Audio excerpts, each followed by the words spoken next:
Bem-vindo ao canal Ultimamente. Hoje quero convidar você a um mergulho profundo em uma das ideias mais provocadoras e menos compreendidas da filosofia da mente, o panpsiquismo. Talvez essa palavra soe estranha para alguns. Durante séculos tentamos decifrar de onde vem esse fluxo interno de pensamentos, emoções, imagens, memórias e sonhos. A neurociência moderna nos ofereceu respostas concretas e poderosas. Sabemos mapear regiões do cérebro ativadas quando sentimos medo, prazer, dor, amor. Sabemos que sinapses disparam sinais elétricos e que substâncias químicas criam estados mentais. Mas uma lacuna persiste, e é colossal. Podemos descrever o como, mas não o porquê. Pensemos primeiro em como a matéria organiza complexidade. Um átomo sozinho é simples, mas muitos átomos formam moléculas que adquirem propriedades novas. Moléculas formam células, células formam tecidos, órgãos e organismos inteiros. Na mente humana, sinapses e neurônios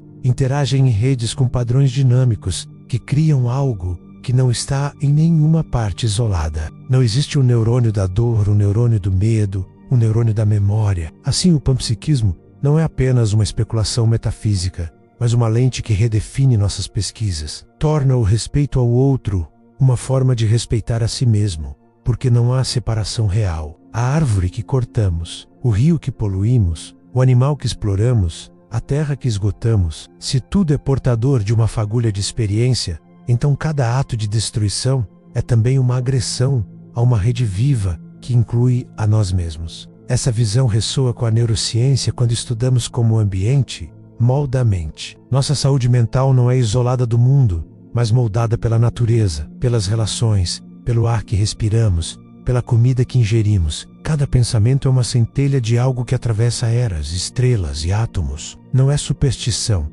é filosofia viva, é ciência em expansão. É neurociência que ousa dialogar com a poesia. É a humanidade que olha para si mesma não como algo separado da natureza, mas como natureza que pensa. O panpsiquismo não quer que você acredite cegamente, mas que sinta a possibilidade. Um ser que se pergunta se é só um acaso ou parte de algo maior. Talvez a beleza não esteja em responder, mas em manter a pergunta viva. O ambiente não é um cenário neutro, mas parte de uma consciência coletiva. Não somos deuses, nem donos do mundo, mas partes de um organismo cósmico em eterna mutação. E mesmo assim ninguém consegue apontar no cérebro o local exato onde a experiência mora. E o panpsiquismo surge justamente como uma tentativa de responder ao problema dos qualia. Tudo que existe está interligado por essa centelha de experiência. Se tudo tem uma forma mínima de experiência, como essas microexperiências se combinam, a neurociência ainda tem um longo caminho para entender como a experiência se organiza. Talvez nunca cheguemos lá,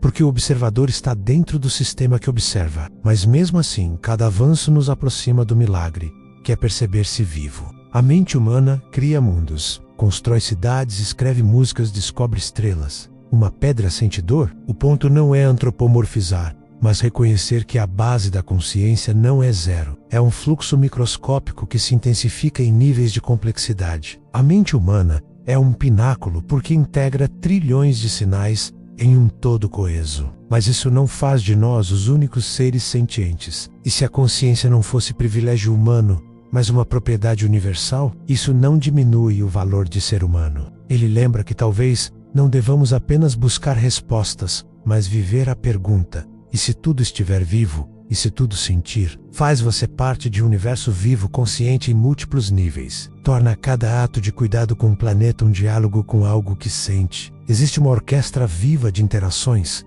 e é dela que surge a experiência subjetiva. Não como uma mente articulada como a humana, mas como um princípio mínimo que habita toda a matéria. O que é a experiência subjetiva está em cada sensação, cada respiração, cada átomo que vibra no corpo. Experimentos de física quântica mostram que partículas se comportam de maneira diferente quando observadas. Isso alimenta interpretações ousadas de que a consciência não é só um subproduto, mas um componente ativo do universo. Talvez um elétron não pense ou deseje, mas carrega um fragmento mínimo de experiência, de presença de ser. O panpsiquismo resolve isso, afirmando que essas unidades já contêm em si a semente da experiência. Assim, a complexidade não cria consciência do nada, apenas organiza e intensifica algo que já está lá em estado latente. Povos indígenas e tradições orientais sempre sustentaram que tudo tem espírito, Tudo é vivo, tudo participa de uma grande teia pulsante. Quando um povo diz que a floresta é viva,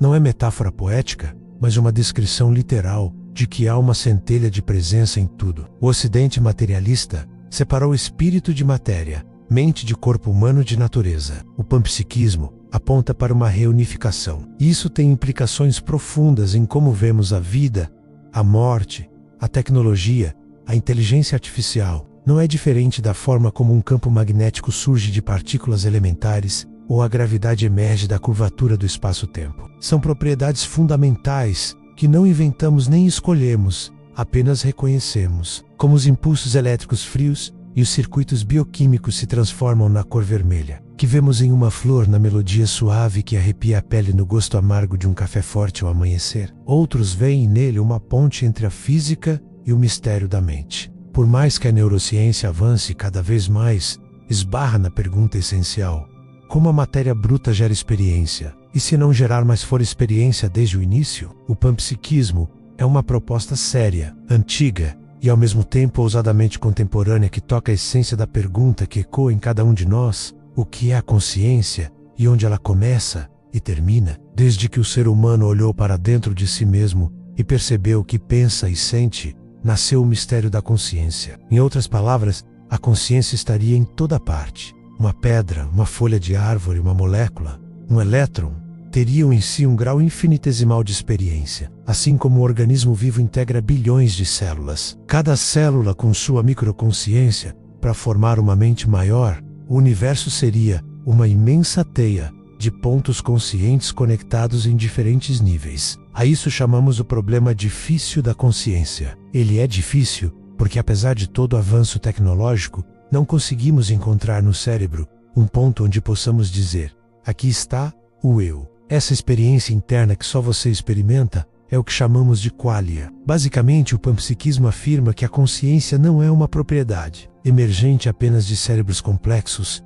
mas sim uma característica fundamental do universo. Para muitos isso soa místico demais, mas é aí que a filosofia e a neurociência começam a dialogar de forma surpreendente. Se aceitarmos que a consciência brota da interação complexa de unidades que por si só são inconscientes, temos que explicar como algo não consciente se torna consciente. Muitos cientistas rejeitam o panpsiquismo, o consideram como inútil, por não oferecer uma hipótese testável. Do ponto de vista filosófico, essa ideia não é nova. Quando meditamos, silenciamos e observamos, a mente percebemos que a consciência não está contida apenas no cérebro. A beleza do panpsiquismo é que ele nos liberta da tirania de uma mente isolada, faz-nos parte de uma teia viva. E se aceitarmos essa hipótese, ela muda radicalmente a forma como tratamos tudo ao nosso redor. Claro, o panpsiquismo não resolve tudo. Ainda restam perguntas gigantescas. E ao considerar essa hipótese, algo sutil acontece. Você olha para a realidade